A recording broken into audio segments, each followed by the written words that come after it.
سلام به روی ماهتون. با من همراه باشید با آموزش دوخت این پیشبند زیبا و فاندزی که هیچ جا نمیتونی آموزشش رو پیدا کنی. با من همراه باش تا با هم بدوزیمش. در مرحله اول میایم و الگوی بالاتنه رو رسمش میکنیم که در اسلاید آخر بهتون نشون دادم. بعد میایم برای برش پارچه 2 عدد پارچه رویه، 2 عدد پارچه آستری و 2 عدد مشمع بیمارستانی الگو رو میذاریم روش رو میکشیم. بعد نوبت به دامنش میرسه که یه دونه پارچه رویه، یه آستری و یه مشمع بیمارستان برای وسط کار در میاریم و اینم بند دور گردن و بند کمر. تمام اندازه ها رو توی اسلاید آخر نوشتم براتون. به این حالت درش میاریم دامن رو برای حالت دادن بهش و به این صورت عرض دامنمون هر چی که بود تقسیم بر 4، اگه خواستین کلوشش زیاد باشه تقسیم بر 3 یا 2 بکنید. به این حالت درش میاریم و برشش میزنیم. به این حالت درش میاریم. حالا در مرحله اول میایم و بند دور کمر و گردن رو روی هم قرار میدیم به این حالت و دوخت میریم. هر 4 تا رو به این صورت. من اینجا دوختم و اتوشون کردم به این صورت.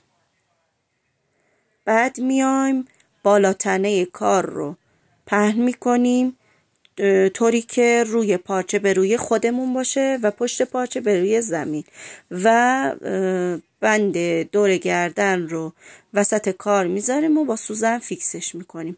بعد پارچه آستری رو به روی پارچه اصلی قرار میدیم و مشمع بیمارستانی رو روی آستری قرار میدیم و با سوزن فیکسش میکنیم. دور تا دور رو با سوزن فیکسش میکنیم و پایین یه 5 سانتی بازش میذاریم که بتونیم کار رو برش گردونیم. اینجای کار رو باز بذارید موقع دوخت که بتونیم برش گردونیم.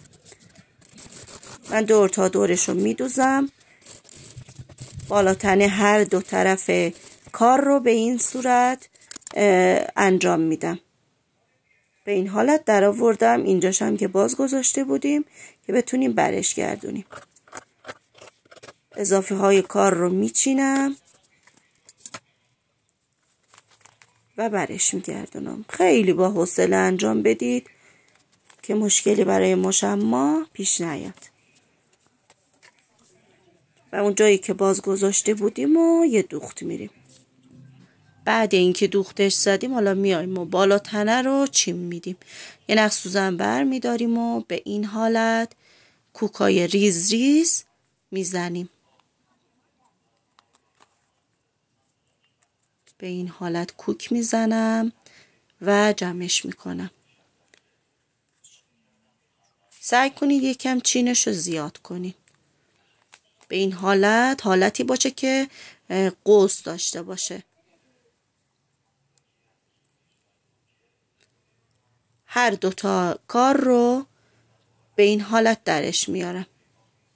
به این صورت چینش میدم و آمادش میکنم که یه حالتی قوس مانند به طرف خودمون باشه. این پیشبند و 2 رویه هم میشه استفادهش کرد. بالاتنه ما آماده شد، میذاریمش کنار و نوبت میرسه به دامن کار.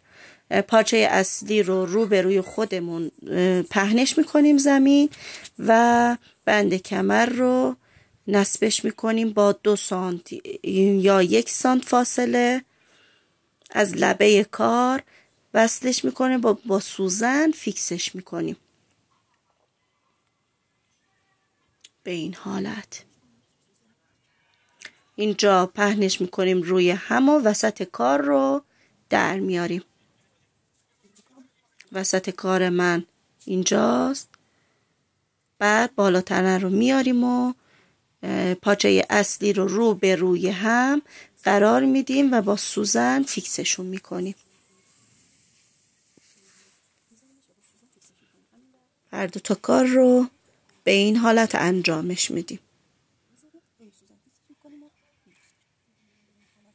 بعد از اینکه فیکسشون کردیم پارچه آستری رو به روی پارچه اصلی قرار میدیم و مشما رو روی پارچه آستری قرار میدیم.